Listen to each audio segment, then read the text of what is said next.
नमस्कार, सत श्री अकाल, राम राम सर, खमागणी वड़क्कम प्रणाम। आप सभी को ऑल्टरनेट मीडिया में फिर से स्वागत है। हमारे साथ जुड़े हैं शिवम चौधरी। ज़्यादा टाइम ना लेते हुए सीधे जंप करेंगे टॉपिक के अंदर, क्योंकि आज एक बहुत बड़ी डेवलपमेंट आई है। पुतिन एंड ट्रम्प के बीच में एक बहुत इंपॉर्टेंट मीटिंग होने वाली थी।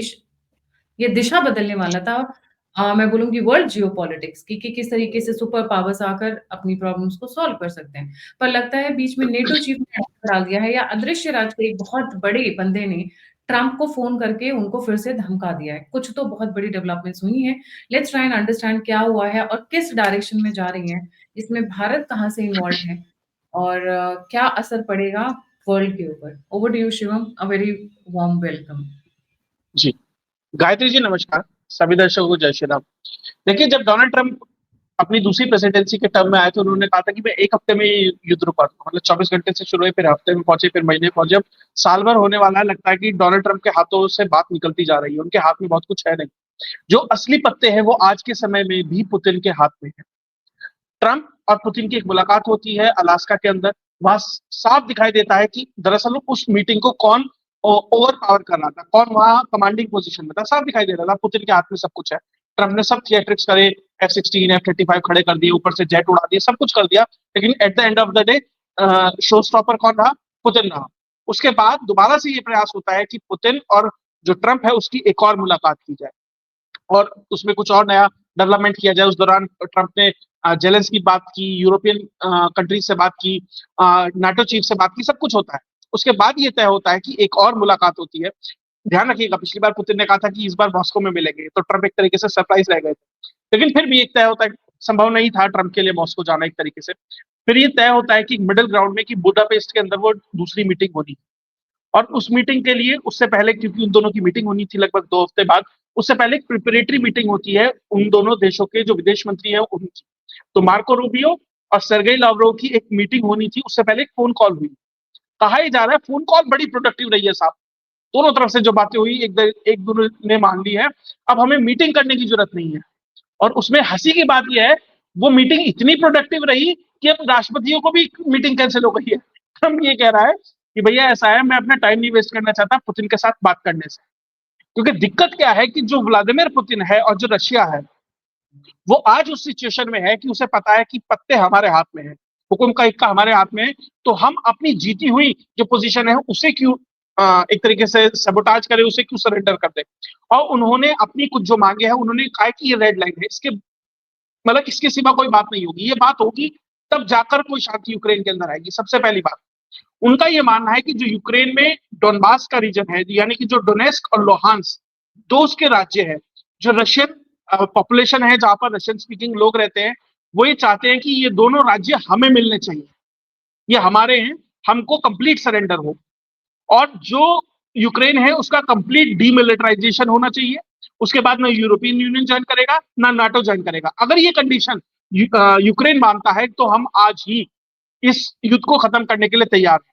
लेकिन अमेरिका ये मानता है कि भैया, जहां पर आज सेनाएं खड़ी हैं, जो फ्रंट लाइन है आज के समय में, जो वॉर लाइन है आज के समय में, उसी को अंतिम माना जाए। और वो एरिया जो रशिया के पास है वो रशिया ले ले, और जो यूक्रेन के पास है वो यूक्रेन ले ले। लेकिन रशिया उस पर मानने के लिए तैयार नहीं है। उसने कहा ये दो राज्य हमें चाहिए, और इनमें ये अब दिक्कत क्या है, ये जो दो राज्य आधे रशिया के पास है और उसका कुछ रीजन यूक्रेन के पास है। जेलेंस्की ये कह रहा है कि अगर मैं डोनेस्क और लुहांस्क देने को तैयार हूं, सिर्फ उतना जितना रशिया के पास है। अगर वो ये मांगते हैं कि जो मेरे पास है वो भी मिलेगा, तो भैया मेरी तो पोजीशन वीक हो जाएगी, मैं वो नहीं दे सकता जिसके लिए मैंने अपने लाखों लोग मारे। तो कुल मिलाकर एक डेड एंड पर बात है।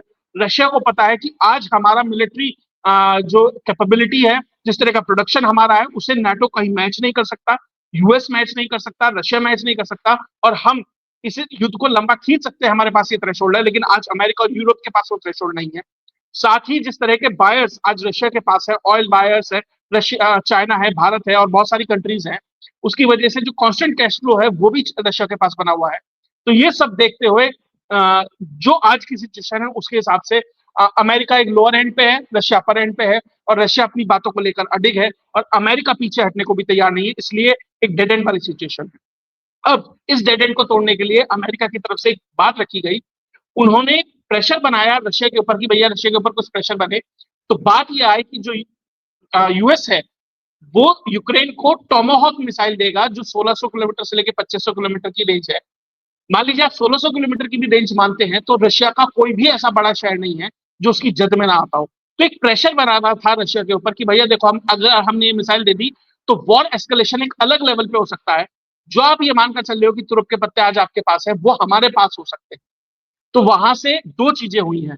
रशिया ने सबसे पहली बात ये कही कि अगर आप टोमाहॉक मिसाइल हमारे ऊपर चलाते हैं तो ये मानकर चलिए कि अमेरिका और रशिया के संबंध हमेशा हमेशा के लिए खत्म हो जाएंगे, उस स्थिति तक जाकर जहां से वो रिपेयर नहीं हो सकते। उसके बाद डोनाल्ड ट्रंप और पुतिन की फोन पे भी बात होती है, और वो बात इतनी गजब होती है कि लगभग 2 घंटे तक बातचीत चल रही होती है। ट्रंप फोन पे बात कर रहा है पुतिन से, और साथ में ट्विटर पे लिख रहा है मेरी पुतिन से बात चल रही है, ये बात हो गई है, ये कह दिया है, अब मैं ये कहूंगा और अब वो ये कहेगा। मतलब वो एक तरीके से लाइव ब्रॉडकास्ट चल रहा था उस चीज का। तो आप ये समझिए किस तरह के, अभी गायत्री जी के साथ मेरी बात हो रही थी बहुत सारे जियो पॉलिटिक्स के ऊपर, तो मैं गायत्री जी को ऐसा कह रहा था कि ऐसा लग रहा है जितने बेवकूफ लोग हो सकते हैं एक ही समय में, वो सारे के सारे जियो पॉलिटिक्स में एक साथ अरीना में कूद पड़े हैं। Right from America to North Korea, सब कुछ एक साथ आ गया है। वो स्थिति यहाँ पे होती दिखाई दे रही है। तो रशिया ने कहा कि हमारे संबंध उस स्तर तक खराब हो जाएंगे जो ठीक नहीं हो सकते। उसके बाद ट्रंप की और उनकी बात होती है पुतिन की, और उसमें एक और चीज निकल के आती है। पुतिन एक तरीके से कैरेट एंड स्टिक वाली जो सिचुएशन होती है, स्टिक तो उसने दिखा दिया भैया टोमाहॉक चलाओगे तो मैं डंडा चलाऊंगा, मेरे पास भी बहुत ऑप्शन है। उसने कैरेट ये दिया है ट्रंप को कि ऐसा है, जब ये युद्ध रुक जाएगा ना, तुम्हें इकोनॉमी चाहिए, अमेरिका के लिए बाजार चाहिए, भैया रशिया तो इतना बड़ा बाजार है, तुम यहाँ के इन्वेस्ट कर लेना। और दूसरी चीज, हमारे यहाँ मिनरल्स का तो इतना बड़ा, खनिज का इतना बड़ा भंडार है कि जो तुम्हारे साथ घूमते हैं, उसको बेसेंट वेसेंट और ये सब लटनिक बटनिक जितने भी हैं सारे, इनको एक एक दो दो माइन दे देंगे अपने यहाँ। यहाँ आके हमारा रिसोर्सेज पे कब्जा कर लेना है, एक तेल का कुआं उसे दे देंगे, एक उसे दे देंगे। उसने एक तरीके से उसे ऑफर दिया। उसके बाद ट्रंप, अब ट्रंप तो बिजनेसमैन है, उसे तो सिर्फ अपना और अपने साथ लोगों को चलाना है। उसने एक और खेल किया, उसने सीधा जेलेंस्की को फोन मिला के कहा कि भैया देख, जमीन तो तुझे देनी पड़ेगी। उसने साफ कहा जमीन तो तुझे देनी पड़ेगी, तेरा एक तरीके से लोअर हाथ है, तुझे छोड़ना ही पड़ेगा।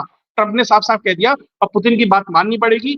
अब यहां से साफ दिखाई दे रहा है कि अमेरिका, जो ट्रंप है खासकर, पुतिन के उस झांसे में आ गए हैं जहां उसने कैरेट एंड स्टिक वाला जो ऑप्शन अपनाया। और जेलेंस्की के साथ उसकी जो मीटिंग होती है 17 अक्टूबर को, वहां पर इतनी गाली गलौज होती है, ट्रंप लिटरली जेलेंस्की के ऊपर चिल्लाता है, उसके लिए भद्दे शब्दों का इस्तेमाल करता है।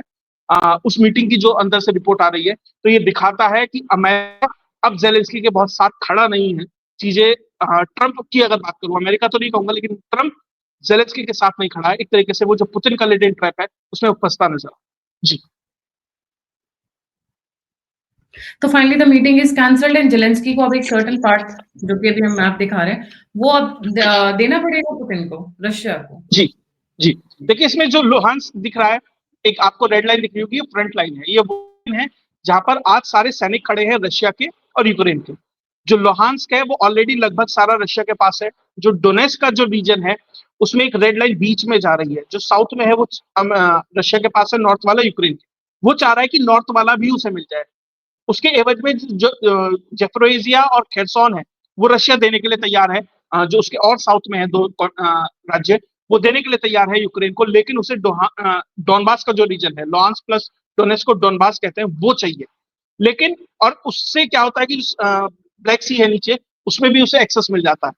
लेकिन जो रेड लाइन से ऊपर वाला एरिया है, उसे देने के लिए तैयार नहीं है जेलेंस्की। सारा का सारा बोन ऑफ कंटेंशन जो है वो ये है, और यहाँ पर सारी बात आगे फंस गई है। देखिए जेलेंस्की के साथ दिक्कत ये नहीं कि उसे ये एरिया देना नहीं, उसके मन में ये नहीं है। उसे दिक्कत क्या है कि जिस दिन ये युद्ध रुक गया, उस दिन ही उसकी यूटिलिटी खत्म है। उसी दिन अमेरिका हो, रशिया हो, नाटो हो, कोई भी हो, उसके लिए उसकी कोई यूटिलिटी नहीं है, और हर कोई उसे एलिमिनेट करने में लग जाएगा। ये स्थिति है, तो सिर्फ और सिर्फ अपनी जान बचा रहा है। उसे ना डोनेट्स्क की कोई फर्क पड़ता है, ना लुहांस्क से फर्क पड़ता है। जिस व्यक्ति ने मिलियंस ऑफ लाइव्स, यूक्रेनियन जिंदगियां खराब कर दी हो, रशियन जिंदगियां खराब कर दी हो, उसे थोड़े से एरिया से फर्क पड़ता है, उसकी संभावना है। सिर्फ और सिर्फ वो युद्ध को लंबा खींचना चाहता है ताकि उसकी जान बची रहे। उसके अलावा मुझे उसका कोई इंटेंशन नजर नहीं आता जी। और मिलियंस एंड बिलियंस ऑफ वो मनी लॉन्डर कर चुका है। उसकी बीवी किस तरीके से महंगी महंगी स्पोर्ट्स कार में घूमती है, कैसे महंगे महंगी ज्वेलरी पहनती है, कितनी लेविश लाइफस्टाइल जी रही है, साफ दिखाई दे रहा है कि यूक्रेन उसके लिए एक मनी लॉन्ड्रिंग मशीन है, और उसमें खूब पैसा छाप रहा है, वो भी और अमेरिकन कंपनीज। जी। अच्छा शिवम, सुनने में ये आ रहा है कि ये मीटिंग इसलिए कैंसिल हुई है बिकॉज़ नेटो चीफ ने कॉल करके, या फिर मैं बोलूँ अध्यक्ष राज्य के कुछ लोगों ने कॉल कर कर ट्रम्प को हड़काया है कि fall in line, otherwise we know how to get the things done. Reason being कि बहुत सारा हथियार जाता है यूक्रेन को, जिससे बहुत बिजनेसेस चलते हैं। तो यूरोप और जेलेंस्की के ऊपर में नेटो चीफ ऑलरेडी मिलने के लिए पहुंचे हुए हैं व्हाइट हाउस ट्रम्प से। जी। जी।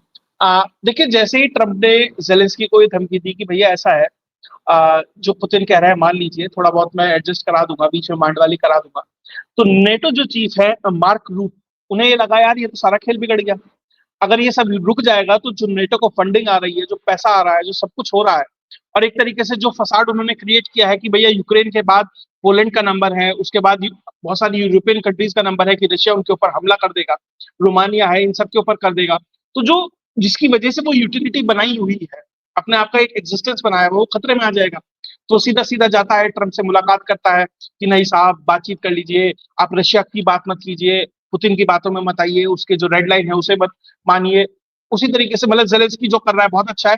और साफ कहा कि जेलेंस्की को हमें हथियार देने की जरूरत है, और ज्यादा उसे बढ़ाने की जरूरत है, उसे एम्पावर करने की जरूरत है।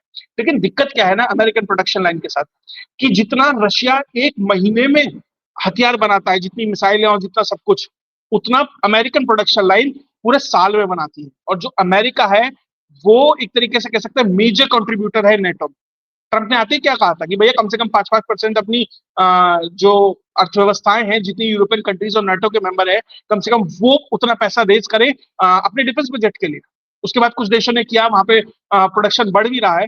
लेकिन इससे साफ नजर आ रहा है कि जो ट्रंप है वो धीरे धीरे पीछे हटेगा, जेलेंस्की के लिए स्थितियां मजबूत होंगी। कहीं ना कहीं पुतिन की तरफ से कुछ ना कुछ ट्रंप को क्विड प्रो को दिया जाएगा, और जेलेंस्की और उसके बीच में यूरोप एक फिक्स में फंस जाएंगे। इसलिए फ्रांस और ये सब एक तरीके से एक साथ आते जा रहे हैं। देखिए आज के सिचुएशन में अगर मैं बात करूं यूरोप की, यूरोप आज उस सिचुएशन में है जो वर्ल्ड वॉर 1 और वर्ल्ड वॉर 2 के समय। कैसे? वर्ल्ड वॉर 1 और वर्ल्ड वॉर 2 में हुआ क्या था कि जितनी भी राइट विंग पॉलिटिकल पार्टीज थी, उनका यूरोप में उभार हुआ था। उन्होंने कहा था कि जितने भी सोशलिस्ट और लिबरल और ये सब है, ये हमारी सुरक्षा नहीं कर सकते। और साथ ही वहां मिलिट्री एक्सपेंडिचर भी बढ़ा था, वो अब भी हो रहा है। दोनों कंडीशन अभी भी फुलफिल हो रही है। तो आने वाले 10 से 15 सालों में आप देखेंगे जो आज यूक्रेन में हो रहा है, वो सिचुएशन धीरे धीरे यूरोप की तरफ ट्रांसफर होती जाएगी। और यूरोप में हर कंट्री अपना मिलिट्री एक्सपेंडिचर बढ़ाएगी, वो अपने आप को मजबूत करेगी। राइट विंग पॉलिटिकल पार्टीज वहां मजबूत होगी। आप हंगरी में देख लीजिए, पोलैंड में देख लीजिए, कहीं पर भी देख लीजिए, वो मजबूत होती जा रही है। जर्मनी में तो बल्कि उसे बैन करना पड़ा, ये स्थिति आ गई है। और उसके बाद ना तो यूरोपियन यूनियन एग्जिस्टेंस में रहेगा क्योंकि हर कंट्री अपनी बात करेगी, और उसके बाद नाटो और ये सब चीजों का बहुत रिलेवेंस नहीं रह जाएगा। उसके बाद जो आज सिचुएशन यूरोप में है वो ट्रांसफर होगी यूरोप में, वो सिचुएशन है। और तब नाटो जैसे संस्थान जो है उनके लिए भी खतरा हो जाएगा। तो ये सब चीजों को देखते हुए अगर इसी तरीके से चीजें चलती रही, इसलिए नाटो चाहता है कि एक सेंट्रलाइज्ड कमांड हो, अमेरिका हो, वो इसे सब कुछ चलाए, ना कि ये यूरोपियन कंट्रीज एम्पावर हो, बस इनसे पैसा लेते रहो और अपना खेल करते रहो। वो चाहते हैं। वो सब एक तरीके से पूरा का पूरा जो ग्रेट गेम चल रहा है वो चल रहा है। और पुतिन साथ खड़ा होकर आराम से हंस रहा है कि ये लोग आने वाले समय में खुद ही आपस में लड़ेंगे। और मैं आज जिस सिचुएशन में बैठा हूँ वो बहुत मजबूत है। इसमें एक और चीज कह देता हूँ, पुतिन ने जो ट्रंप को ये ऑफर दिया है, पुतिन की भी उसमें मजबूरी है। उसमें एक कारण, आज पुतिन का एकमात्र सप्लायर और एकमात्र मार्केट कोई बचा है बड़े स्तर पर, अपार्ट फ्रॉम पेट्रोलियम छोड़ दीजिए, तो वो आज के समय में चाइना है। वो खुद चाहता है कि मैं चाइना के इस ट्रैप से निकलूं जो इस युद्ध की वजह से क्रिएट हुआ है। तो वो उस लेवरेज का इस्तेमाल करना चाहता है ट्रंप के साथ मिलकर। तो यहां पर वो एक तरीके से चाइना एंगल भी आ जाता है। जो पुतिन है वो चाइना को भी ऑफसेट करना चाहता है ट्रंप के साथ मिलकर। तो एक बड़ा गेम है। कुल मिलाकर जो नंबर 1 पेडेस्टल पे सबसे ऊपर पुतिन है, फिर ट्रंप है, फिर चाइना है, कुछ इस तरीके से है। और यूरोप यूक्रेन कहीं एग्जिस्ट नहीं करते हैं। यही 3 लोग आगे तय करेंगे कि क्या भविष्य होना है यूरोप का और यूक्रेन का। जी गायत्री। जेलेंस्की क्या कर रहे हैं? जेलेंस्की मैंने सुना है इस मीटिंग के लिए बड़े तत्पर थे, बहुत तैयारियां करवा रहे थे, फेशियल वेशियल से रेडी थे, नया सूट बूट सिलवा लिया था। मैं तो सुना था वो साउथ अफ्रीका जो G20 की मीटिंग है वहां पर भी जाने के लिए बड़े आतुर थे कि भाई कोई तो इनविटेशन भेज दो, झूठा मूठा फोन कॉल ही कर दो। यस। देखिए, जेलेंस्की दिन गिन रहा है। उसे बस ये है कि यार ये युद्ध ना रुक जाए, स्थिति खराब हो जाएगी। अभी वो ड्रोन हमले कराना हो, सब कुछ उसने सब कुछ ट्राई कर लिया है। और उसे सबसे ज्यादा जरूरत आज के समय में क्या है कि लॉन्ग रेंज जो वेपन है, जो लॉन्ग रेंज वेक्टर है, वो उसे चाहिए, वो उसे नहीं मिल रहा। और जिस दिन वो मिलेगा आप ये समझिए डिस्ट्रक्शन होगा। आज लेकिन जेलेंस्की को वो मिल नहीं रहा। दूसरी चीज, अभी जो हंगरी है और रोमेनिया है, उसकी जो दो सबसे लार्जेस्ट ऑयल रिफाइनरीज हैं, और उसमें ज्यादातर जो ऑयल रिफाइन होता है वो रशियन ऑयल रिफाइन होता है। दोनों में, दोनों के ऊपर ड्रोन स्ट्राइक्स होती है, दोनों के अंदर आग लग जाती है, दोनों डिसफंक्शनल हो जाती हैं। अब इसके बाद ये कहा जा रहा है कि शायद इसके अंदर यूक्रेनियन हैंड है, सीआईए भी हो सकता है, लेकिन जो प्राइम सस्पेक्ट है वो यूक्रेनियन है, क्योंकि वो चाहते हैं कि जो रशियन ऑयल मार्केट है, जो जहां जहां रशिया का तेल जाता है, खासकर यूरोप में जो जा रहा है, उसको वो हैम्पर करना चाहते हैं। जेलेंस्की उस अगर हद तक चला गया है, नॉर्थ स्ट्रीम पहले ही पाइपलाइन सबोटाज हो चुकी है, अगर ये इस हद तक जाता है कि वो दो स्ट्राइक में भी ये कंफर्म हो जाता है, तो आप समझिए पुतिन के लिए और बड़ा एक्शन लेना और मजबूरी हो जाएगी। जब हम ये वीडियो रिकॉर्ड कर रहे हैं उससे 24 घंटे पहले तक यूक्रेन के अंदर मल्टीपल लेवल पर, मल्टीपल डेस्टिनेशंस पर रशिया के ड्रोन स्ट्राइक्स चल रहे हैं। तो यूक्रेन आज पोजीशन में नहीं है, जेलेंस्की आज किसी पोजीशन में नहीं है, सिर्फ वो इस चीज को प्रोलॉन्ग करना चाहता है, लंबा खींचना चाहता है। जो मुझे लग रहा है कि अब जल्दी ही ऐसी चीजें पीछे प्लेयर बहुत है ना, गहरा राज्य है, डीप स्टेट, ये जो लोग है ना, ये चीजों को नहीं होने दे रहे। वरना अगर ट्रंप और पुतिन के हाथ में आज चीजें हो तो चीजें मुझे सेटल होती दिखाई दे रही हैं, लेकिन पीछे प्लेयर इतने सारे हो गए हैं और जेलेंस्की और ये सब हो गए हैं, तो वो शायद बहुत लोगों के हित इसके अंदर जुड़ गए हैं, बड़ी बड़ी कंपनीज के हित इसके अंदर जुड़ गए हैं, इसलिए अब ये शांत होने का नाम नहीं लेगी। जी बिल्कुल सही। G20 मीटिंग, पुतिन और देखिए ट्रम्प जी, की एक जगह और जहां मीटिंग हो सकती थी। जी। देखिए दो मीटिंग है महत्वपूर्ण, मैं मानता हूँ। सबसे पहली आसियान की बैठक है, उसमें भी पुतिन तो नहीं, मैं उसे भारत के परिप्रेक्ष्य में देखता हूँ पहले।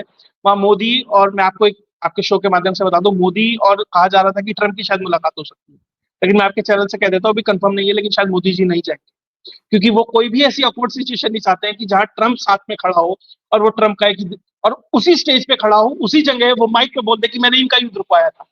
मोदी जवाब दे नहीं पाएंगे, या वो देंगे तो स्थिति फिर खराब हो जाएगी, तो उस चीज को ही अवॉइड कर दिया जाए।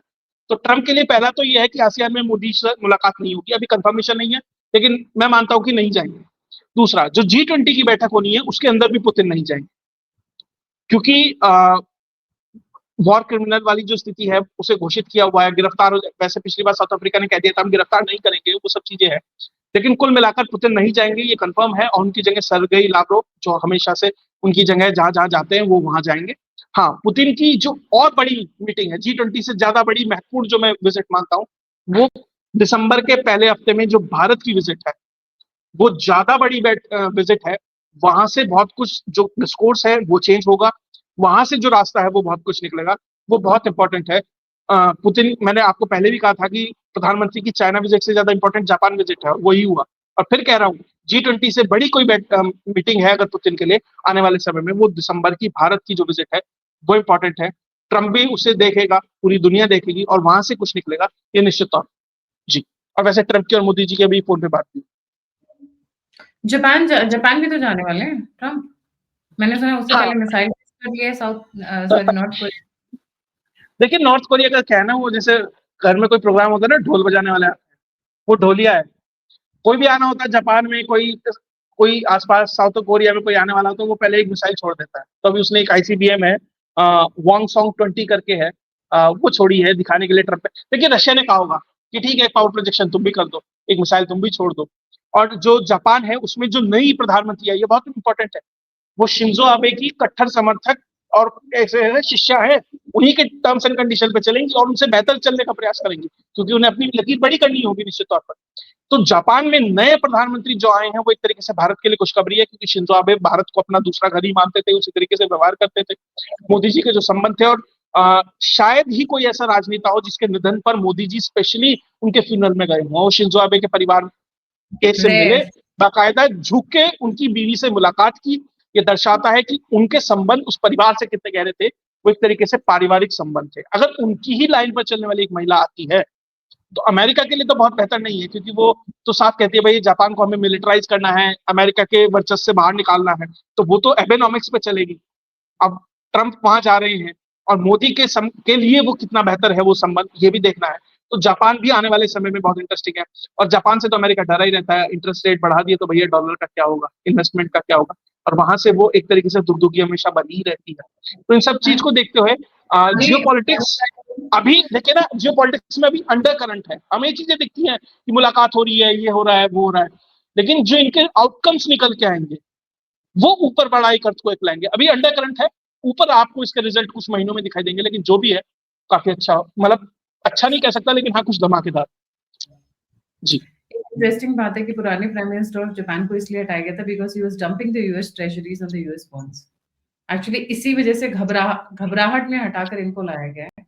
ये मिलिटराइजेशन तो करेंगी करेंगी, पर जो आती सबसे पहला काम किया, मिनिस्ट्री ऑफ डेपुटेशन शुरू कर दिया है, डिपोटेशंस। Deport, deportation.